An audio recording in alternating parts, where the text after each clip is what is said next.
नमस्कार बंधुरा मोमेर रान्नाशाले सबाइके स्वागत। आमार आजकेर रेसिपि झुड़ी भाजार लाड्डू। भेली गुड़ और झुड़ी भाजा दिए लाड्डू दुर्दान्त स्वादेर हय।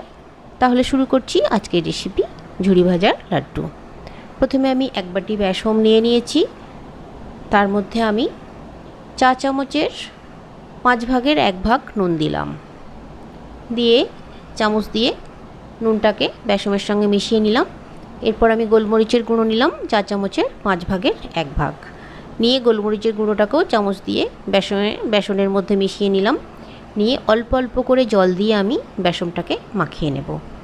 प्रथमे जल दिए चामच दिए बेसनटाके এইভাবে नेড়ে नेড়ে নিতে হবে, তারপর হাত লাগাতে হবে, হাত দিয়ে মাখিয়ে নিতে হবে।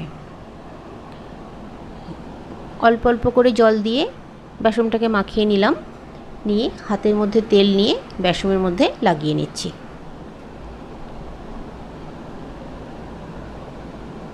माखानोटा देखुन এই রকম করতে হবে, खूब पातला হয়ে গেলে চলবে না, তাহলে ভাজা সময় অসুবিধা হবে।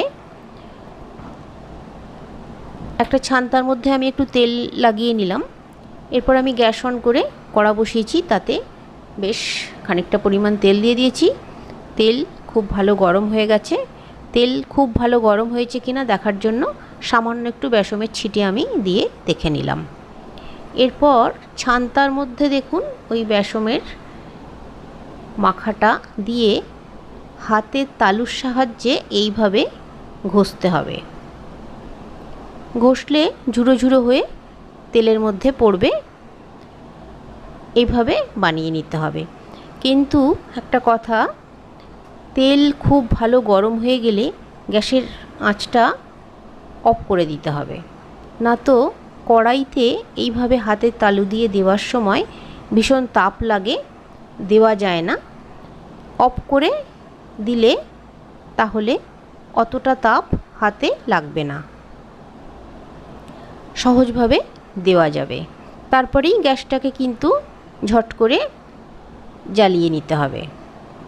গ্যাসের আঁচ মিডিয়াম টু হাই ফ্লেমে রাখতে হবে, সেই আঁচে ঝুড়ি ভাজাগুলো ভেজে নিতে হবে। ছান্তার মধ্যে দিলে কি হবে, দিয়ে ঝুড়ি ভাজাটা বানালে একটু মোটা মোটা কাঠি পড়বে, তাহলে লাড্ডুটা ভালো লাগবে খেতে। এইভাবে আমার ভাজা হয়ে গেল ঝুড়ি ভাজা।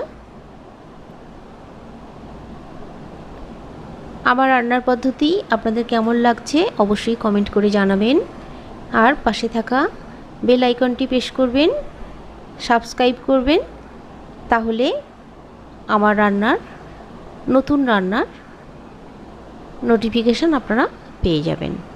ঝুড়ি ভাজাগুলো আমার ভাজা হয়ে গেছে। এবারে আমি দেখুন এখানে ভেলি গুড় নিয়েছি, ভেলি গুড়টাকে হাত দিয়ে ভেঙে নিচ্ছি। একটু হাত দিয়ে ভেঙে নিলে তাহলে কি হবে, কড়াইতে দিলে চট করে গুড়টা গলে যাবে। কড়াইয়ের মধ্যে আমি দিয়ে দিয়েছি গুড়, দিয়ে একটু খুন্তি দিয়ে নেড়ে নেড়ে চেড়ে নিচ্ছি। এইভাবে খুন্তি দিয়ে একটু নাড়িয়ে নিতে হবে। খুব ভালোভাবে গলে গেছে দেখুন গুড়টা, বেশ একটা চিট গুড়ের এসে গেছে। এরপর আমি ঝুড়ি ভাজাগুলো এর মধ্যে দিয়ে দেব।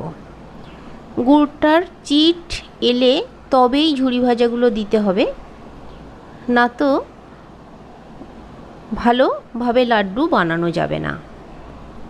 এইভাবে খুন্তি দিয়ে ঝুড়ি ভাজা আর গুড়ের মিশ্রণ খুব ভালো করে নাড়াচাড়া করে নিতে হবে।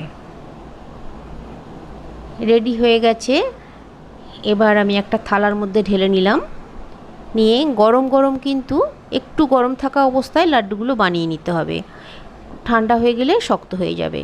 গরম থাকা অবস্থায় যেহেতু বানাতে হবে, অবশ্যই একটু জল হাত করে নিতে হবে, একটু ঠান্ডা জলে হাত ডুবিয়ে তারপর লাড্ডুগুলোকে বানিয়ে নিতে হবে। এভাবে আমি যেভাবে বানাচ্ছি দেখুন এইভাবে বানিয়ে নেবেন। সবকটা লাড্ডুকে আমি এভাবে বানিয়ে নেব। রেডি হয়ে গেল আমার ঝুরি ভাজার লাড্ডু। তাহলে আপনারাও ঝটপট বানিয়ে ফেলুন দারুণ সুস্বাদু এই লাড্ডু। সবাই সুস্থ থাকবেন, ভালো থাকবেন, আর নতুন নতুন রেসিপি করে সবাইয়ের মন জয় করে নেবেন। ভীষণ ভীষণ আনন্দে থাকবেন, খুশিতে থাকবেন, এই শুভকামনা রইল সবাইয়ের জন্য।